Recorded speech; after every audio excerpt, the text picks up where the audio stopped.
Good day everyone. Done with the rate and rhythm. Coming up next is one of the most trickiest parts of an ECG, something that stumps everyone from an intern to a consultant and gets us flummoxed every time we look at it, is the axis. It's not that difficult, but it involves a bit more of mathematics and vectors, so it's understandable. So pay attention. I'll try to make it as simple as possible for you. We start off with the Einthoven's triangle. It's marked in pink, which is bounded on three sides by its three bipolar leads, lead 1, lead 2 and lead 3. Each of these has got a positive and a negative electrode. Now under that in green I have marked the unipolar leads, that is AVR, AVL and AVF.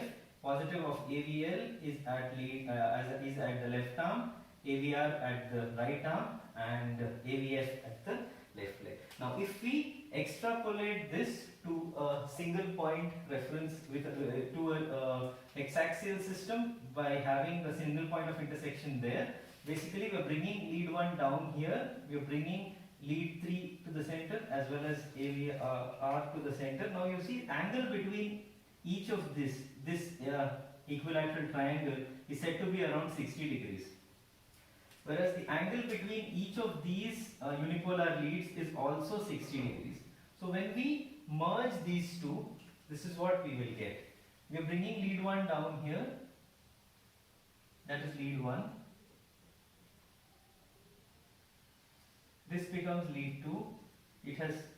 This becomes lead 3. This has just moved in, lead 3. Lead 2 will again move in, that becomes lead 2. Now the angle between each of these is 60. Alright? Now we'll extrapolate our unipolar leads on this. So this is AVF. This is AVL and this is AVR. Positive end of AVR, positive end of AVL, positive end of AVF, lead 1, positive end, lead 2, positive end, lead 3, positive end. Sorry, lead 3, positive end, that's the negative end. So now, understandable, by default everything else becomes negative. Now if you see here, AVR is the only lead which has a positive electrode outside this 30 degree outside this arc. From this is around 30 degrees, this is 120 degrees. So from this 30 to 120 degrees, all leads have their positive poles except for AVR, which has its negative poles. Alright, so that's the reason why in an ECG you find that whenever you look at 12-lead ECG, the P, the QRS, everything is inverted in AVR. Whereas if it's upright in all other leads, it's inverted in AVR. That's the reason why AVR is always going in a direction opposite to what happens normally. Now the angle between each of these becomes, it was 60, it is bisected by a unipolar lead, so now the new angle is 30 degrees. So this is 0 degrees, 30 degrees, this becomes 60 degrees, 90 degrees. This is minus 60, minus 90. Similarly here, this is plus 30, this is plus 60, this is plus 90, plus 120, plus 150, plus 180, plus or minus 180, whatever, minus 90, minus 120, minus 150 degrees, and then plus 180 degrees. So this is the hexaxial reference system. Now, to calculate your axis, what do you need to do? Now, remember this diagram. I just put it in a single color so you don't have much of confusion. This was lead 1, lead 3, lead 2. 1, 2, 3. Alright? AVF,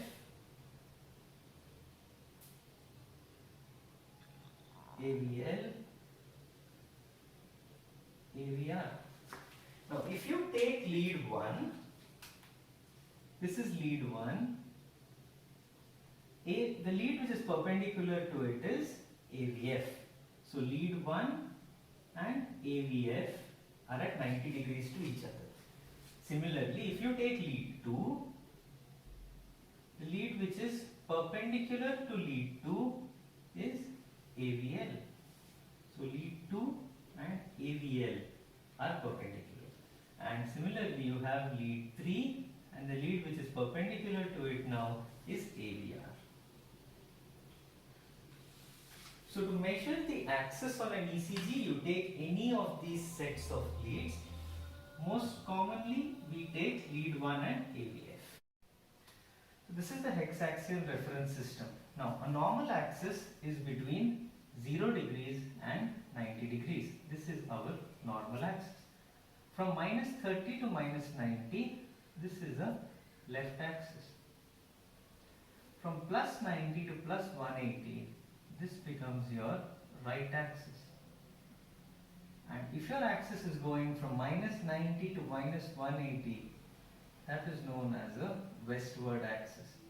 Now, our professors used to always tell us that if the axis of the patient is going towards the west, that means the patient is going west. As you know, going west is a euphemism for dying. So, because you see the major cardiac mass is here towards the normal axis. But now, if it means that the electrical activity in this area is dead, that is the reason why the axis is now going towards the west. That means that this major cardiac mass has been insulted or has got infarcted, and that is the reason why the electrical axis is now going towards what little myocardium is left towards the west, and that's a bad prognostic sign. So normal axis between 0 degrees to plus 90 degrees, normal axis. Left axis will be minus 30 degrees to minus 90 degrees. Right axis will be plus 90 degrees to plus 180 degrees. So what about minus 0 to minus 30? Now minus 0 to minus 30 is almost like a no man's land. That's the reason why some authors choose to include it within the normal axis and say that the normal axis is between minus 30 to plus 90. Alright, that's why some books you will find minus 30 to plus 90, some books you will find 0 to plus 90. Both are acceptable because left axis starts only beyond minus 30. Alright, so now when you come to plotting the axis, remember I told you that the ECG paper is like a graph paper. So you choose two leads which are perpendicular to each other. So we will choose lead 1 and AVF. They are the most convenient and most frequently used leads for this purpose. So now you plot lead 1 on the x-axis and you plot AVF on the y-axis. That is lead 1 with its positive and negative poles. This is AVF with its positive and negative poles. This is your 0. So now if you have an ECG, remember when you are talking about the axis, we talk in terms of vectors. So a vector has got both magnitude and direction. So direction will be positive or negative, magnitude is the amplitude. So here if you see 1, 2, 3 are above the baseline, so that is plus 3. 1 is below the baseline, it is minus 1. So the net vector becomes plus 3 minus 1, that is plus 2. So lead 1 is plus 2, 1, 2. Mark it there. What about AVF? Again 1, 2, 3 plus 3. Negative is minus 1. So lead plus 3 minus 1, that becomes plus 2. So mark it there. 1, 2. Positive 2. Join these two and the point of intersection from the 0, draw a line. Measure this angle. This angle will give you your axis. In this case it is around 45 degrees. Or plus 45 degrees, which is your normal axis. Alright. So now I'll give you some more examples. Take for example now this is a second ECG. That is lead 1 there. And that is AVF. So what do we have here? We have lead 1 which is plus 1, 1, 2, 3, minus 3. So the net vector now is minus 2. So plus 1 plus 1 minus 3, that becomes minus 2. 1, 2. This is minus 2. What about AVF? 1, 2, 3 positive. So this is plus 3 positive minus 1. So that is plus 2. So once again AVF is plus 2 here. So now you join these two and draw a line there, bisecting it. So this becomes your axis for this particular electrogram, and as you can see it is lying in the right quadrant, so this is the right axis, probably around plus 120 degrees. That is a right axis. Now suppose you have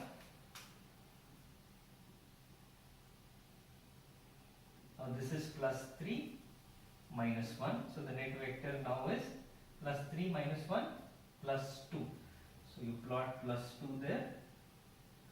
What about here? We will see this is plus 1, 1, 2, 3 minus 3.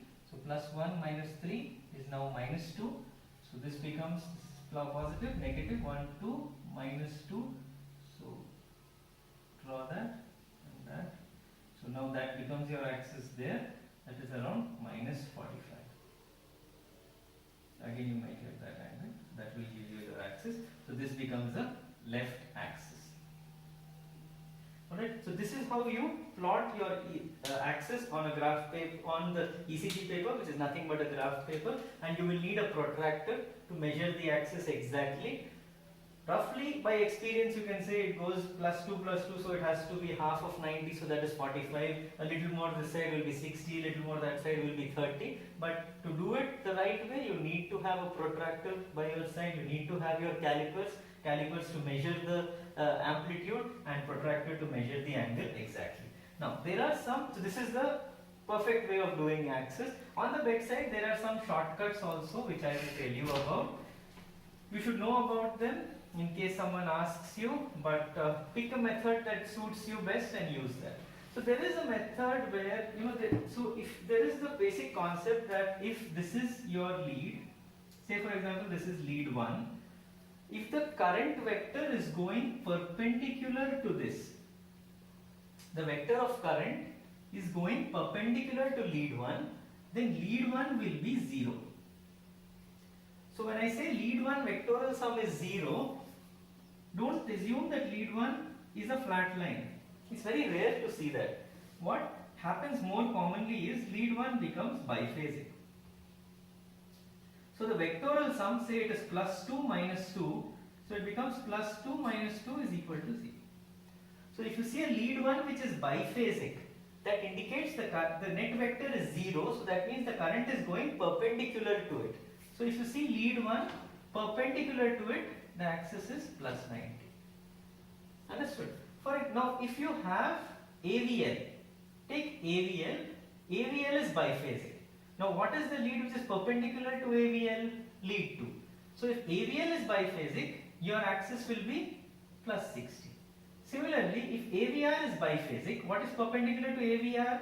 Lead 3. So if AVR is biphasic, your axis becomes plus 120. So this is based upon, you look at your biphasic lead and then you get an idea of the axis. Another simple way in which you can look at an ECG and just guess whether it's normal axis, left axis or right axis, pay attention to this. Look at lead 1, AVF. If your axis is normal, lead 1 and AVF generally tend to have an equal vectoral sum. Okay, both of them are generally positive, and their vectoral sum is more or less the same. So lead 1 and AVF both going in the same direction. Your axis 90% of the time is normal. Suppose lead 1 is positive and AVF is negative. Lead 1 is positive, AVF is negative. That means the axis is left. So lead 1 and AVF, lead 1 positive, AVF negative, axis is left. Suppose lead 1 is negative and AVF is positive, then your axis is right. Lead 1 is negative, that means lead 1 is here, AVF is positive, AVF is here, so the axis is right. So similar ways, if both are going up towards the same direction, that is both are positive, lead 1 AVF both positive, your axis is normal. If lead 1 and AVF are leaving each other, lead 1 is going up, AVF is going down, they are leaving each other, they are leaving each other. Yeah, leaving, L, axis is left. Whereas lead 1 and AVF are now reaching towards each other. They're long lost friends coming after a long time, they're reaching towards each other. Lead 1 is negative, AVF is positive, they are reaching. Then RR axis is right. So this is about your frontal plane QRS axis. The best way to master the axis is to keep looking at ECGs and keep plotting your axis. There will come a time when you can look at an ECG and tell the axis. You can calculate this in your mind, but until then, take every ECG, treat it like a graph paper, take your calipers, map the magnitude, mark the direction, get the vectorial sum, take your protractor, calculate the axis. Over a period of time, once you master it, you will start reading the axis in a matter of seconds. Try the other methods as well. Over a period of time, again you will master it. As I keep saying, with ECG, time, practice is everything. Axis is one thing where you cannot stress that more, and you have to really keep doing it to start mastering this. Until then, thank you. Now the next video, we have done rate, rhythm and axis. Next we will have P wave, PR interval. Now P wave I have told you in detail when I have been speaking about the genesis of the waves in the video titled The Story of the ECG. So you can go back to that and go on the P wave, because I don't want to repeat it again and again. And so the next video I'll talk to you about the PR interval, AV blocks and bradyarrhythmias. So go through these concepts and come back fresh for the next one, because it's going to be a bit tricky. Thank you.